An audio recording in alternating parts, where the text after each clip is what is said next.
So the painting I have behind me today is the Yellow Landscape. This was made by Carl Henning Pedersen in 1952. So this puts us it's got some aspects of Cubism and Surrealism. So we're grouping into that part, but it was made in 1952, which is in between two time periods. So we kind of have to pick and choose where we want to put it. So this was made in Denmark. So Carl Pedersen worked in Denmark and France. So this is where that was made.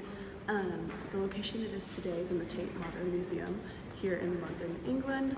And Carl Henning Pedersen is from Denmark, so he's Danish. The medium for this is oil paint on canvas, and the historical relevance is this was it was right after World War II when he made this, and he lived in Denmark.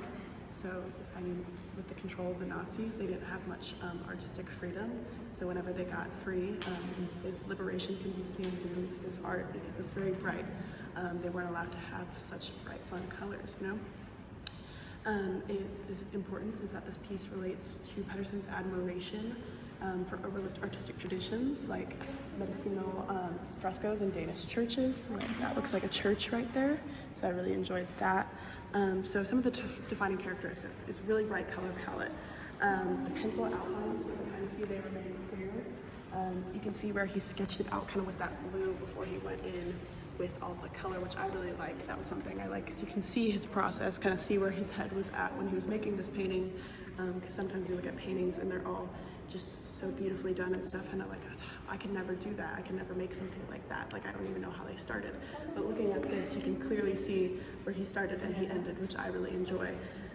So some historical contributions to the artist. Pedersen developed a style which defied Nazi censorship in wartime Denmark, like I said, and the bright palette used by Pedersen in the early 1950s reflects the liberation, like I said earlier, of that time. And after the liberation, he helped make COBRA, it's Cobra, but it's an international alliance of artists from Copenhagen, Brussels, and Amsterdam. So he was really passionate about his work, and he made an alliance of artists themselves to keep making work like this and keep producing stuff that are of this value.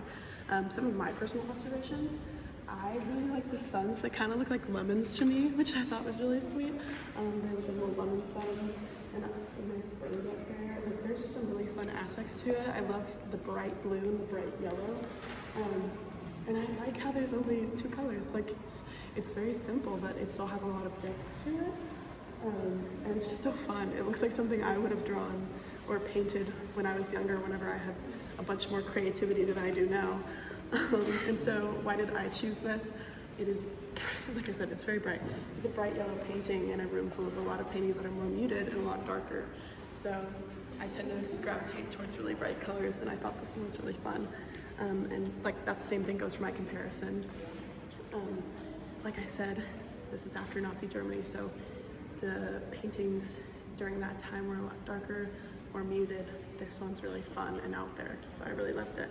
And a fun fact, this piece of artwork was originally named Gul Landskab. So